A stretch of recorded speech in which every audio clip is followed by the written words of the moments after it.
पिछले 7.5 वर्ष के अंदर हमारी सरकार ने प्रदेश के अंदर प्रदेश के समग्र विकास के लिए जो रूपरेखा तैयार की थी, उस रूपरेखा के क्रम में भर्ती की प्रक्रिया भी पारदर्शी तरीके से हो सके, यह उसका एक प्रमुख भाग था।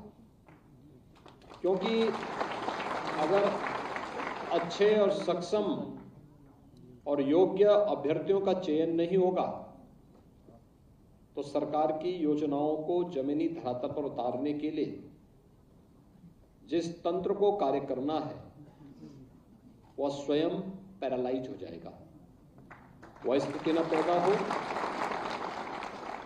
इसके लिए हम लोगों ने 2017 में ही इस बात को तय किया था कि जितने भी भर्ती आयोग या बोर्ड हैं वे पूरी निष्पक्षता के साथ पारदर्शी तरीके से आरक्षण के नियमों का पालन करते हुए भर्ती की प्रक्रिया को संपन्न करें। और मुझे प्रसन्नता है कि पिछले 7.5 वर्ष के अंदर हमारी सरकार लगभग 7 लाख भर्ती की प्रक्रिया को पूरी करने की दिशा में अग्रसर हो चुकी है। सरकारी सेवाओं में जो भर्ती हम लोगों ने अब तक संपन्न की है। इसी प्रकार से प्रदेश के अंदर सुरक्षा का एक बेहतर माहौल देने के कारण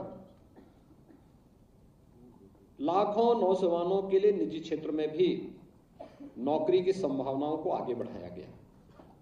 आज आप देख रहे होंगे यही राज्य है जहां पर पहले कोई आता नहीं था, रोज यहां पे निवेश करने के लिए नहीं आता था। आज बड़ा बड़ा निवेश यहां पे हो रहा है। लाखों करोड़ रुपए के निवेश के प्रस्ताव जमीनी धरातल पर उतारे जा चुके हैं। लाखों करोड़ के वर्तमान में सरकार के पास विचाराधीन है और उस प्रक्रिया को भी हम बहुत शीघ्र संपन्न करने जा रहे हैं। प्रदेश का जो युवा पहले नौकरी और रोजगार के लिए देश के और दुनिया के अलग अलग क्षेत्रों में भटकता था, आज उसको अपने ही प्रदेश में, अपने क्षेत्र में, अपने ही जनपद में नौकरी मिल रही है।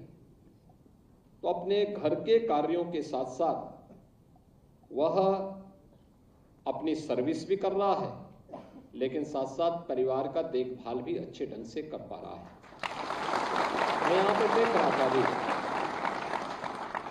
जिन ग्राम पंचायत अधिकारियों का या पंचायती राज विभाग से जुड़े हुए जिन अभ्यर्थियों का चयन हुआ है, उनको नियुक्ति पत्र भी लगभग कमोबेश उन्हीं जनपदों में प्राप्त हो गया है जिन जनपदों के वे निवासी हैं।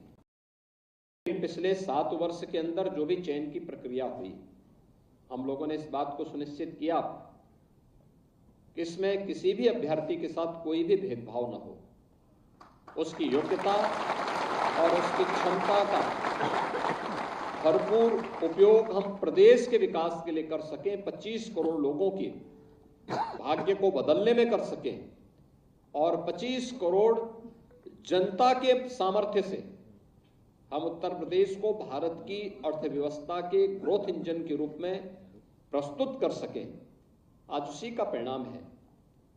हमने नियुक्ति की प्रक्रिया की, सरकारी नियुक्तियां हो या निजी क्षेत्र में नियुक्तियां, या संविदा के आधार पर व्यक्ति की योग्यता और उसकी क्षमता को ध्यान में रख करके जब ये नियुक्ति की प्रक्रिया ईमानदारी से आगे बढ़ी तो परिणाम है हर एक क्षेत्र में उत्तर प्रदेश तेजी के साथ दौड़ता हुआ दिखाई दे रहा है।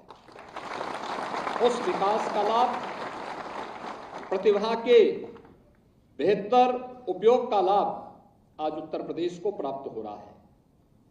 जो 6ठी 7वीं अर्थव्यवस्था जिस उत्तर प्रदेश की थी, आज वो देश की नंबर 2 की अर्थव्यवस्था के रूप में अपने आप को,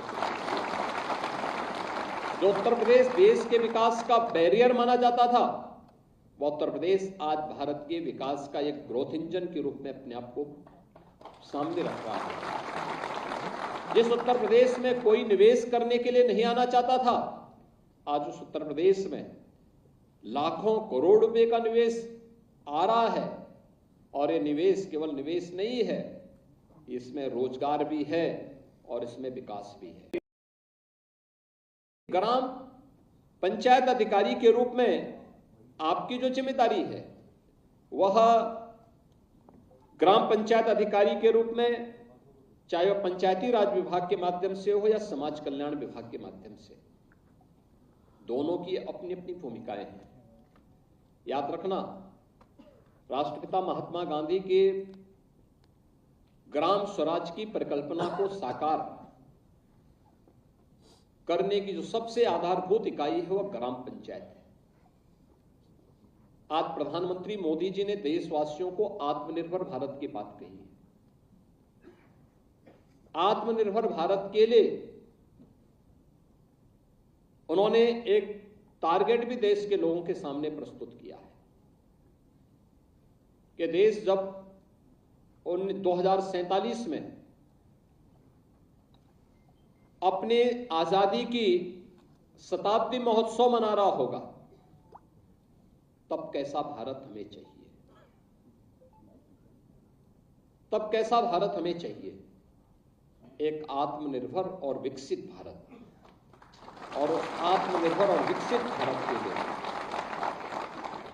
जो नींव आज आप रखेंगे, इसी नींव पर उस आत्मनिर्भर और विकसित भारत की आधारशिला बनने वाली है। याद रखना, उसकी आधारशिला हमारी ग्राम पंचायतें बने। इसके लिए बहुत सारा कार्य पंचायती राज विभाग ने पहले से ही संपन्न किया हुआ है। 73वें संविधान संशोधन के माध्यम से ग्राम पंचायतों को जो 29 प्रकार के कार्यों को करने के लिए डेलीगेट किए गए हैं, इन कार्यक्रमों को तेजी के साथ आगे बढ़ाने के साथ ही अब तक प्रदेश में सचिवालय होते थे, जनपद स्तर पर जिलाधिकारी का कार्यालय और वहां पर विकास भवन हुआ करता था, लेकिन जिनके लिए यह कार्य हो रहा है उस ग्राम पंचायत के पास अपना कोई भी भवन नहीं था। ग्राम प्रधान जैसे तैसे अपने घर से कार्य करता था और यही परिणाम होता था कि बहुत बार तो ग्राम प्रधान ऐसे भी करते थे कि कार्य योजना बनती नहीं थी तो काम भी नहीं हो पाता था, और अंतिम वर्ष में दौड़ धूप करके किसी प्रकार से उसने कुछ योजना बना ली, इंप्लीमेंट हो गई तो हो गई, नहीं हो गई तो फिर पैसा लैप्स होता था या जैसे तैसे कोई निकाल लेता था।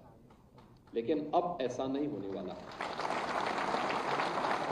अब उत्तर प्रदेश की 57,000 से अधिक ग्राम पंचायतों में सब जगह ग्राम सचिवालय लगभग बन चुके हैं और इनमें ऑप्टिकल फाइबर का कनेक्शन या फिर इंटरनेट का कनेक्शन या वाईफाई की सुविधा वहां पर उपलब्ध कराई जा चुकी है। एक एक वहां पर ग्राम पंचायत सहायक के रूप में कंप्यूटर ऑपरेटर भी नियुक्त किया जा चुका है। प्रधानमंत्री जी ने स्मार्ट सिटी की बात की है। आज प्रदेश के अंदर 17 सिटी हम स्मार्ट सिटी बना रहे हैं। क्या हमारा ग्राम पंचायत भी स्मार्ट बन सकता है? एक प्रतिस्पर्धा होनी चाहिए आप पे, और उसके लिए बहुत अच्छा काम हो सकता है। एक ग्राम पंचायत में साफ सफाई की बेहतर व्यवस्था हो, कूड़ा निस्तारण की प्रॉपर व्यवस्था हो, जन सहभागिता हो इन कार्यों में, गांव की नाली साफ सुथरी हो, कहीं बदबू न हो, गांव में कहीं भी गंदगी न हो, गांव में स्ट्रीट लाइट जलाने की व्यवस्था हो और उसको हम पावर कारपोरेशन के साथ बातचीत करके महत्वपूर्ण स्थानों पर अगर स्ट्रीट लाइट और सीसीटीवी कैमरा हम दे सकें, सुरक्षा का भी वातावरण होगा, लेकिन साथ साथ गांव में लाइट भी रात्रि के समय जलेगी। और हमारा प्रयास होना चाहिए कि लाइट समय पे ऑन हो सके, समय पे ऑफ हो सके।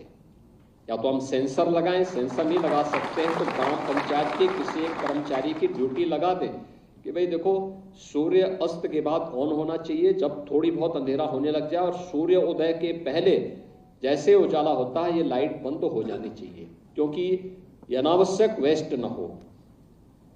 इसके लिए अगर हम ये कर दें, पब्लिक एड्रेस सिस्टम लगा सकते हैं गांव में, ज्यादा भी नहीं लगेगा, बहुत स्लो उस पर कोई मैसेज करना हो, कोई भजन बजाना हो, कोई अन्य गांव के अंदर कोई ऐसे अच्छे कार्यक्रम को आगे बढ़ाना हो, एक माहौल, एक कम्युनिटी सिस्टम को गांव में विकसित करना, आम जन की सहभागिता को आगे बढ़ाना, अगर ये सभी कार्य एक साथ मिलकर के आप ग्राम पंचायत में आगे बढ़ा सकेंगे तो गांव अपने आप ही स्मार्ट बनने की ओर अग्रसर होगा, आत्मनिर्भर भी होगा, स्मार्ट भी होगा। और जब इस संबंध में पंचायती राज विभाग का प्रदेश या केंद्र सरकार के स्तर पर कोई कंपटीशन होगा तो उसमें भी उत्तर प्रदेश की ग्राम पंचायतें अग्रणी भूमिका के साथ दिखनी चाहिए। कुछ अच्छे पुरस्कार हमारी ग्राम पंचायतों को भी प्राप्त हों।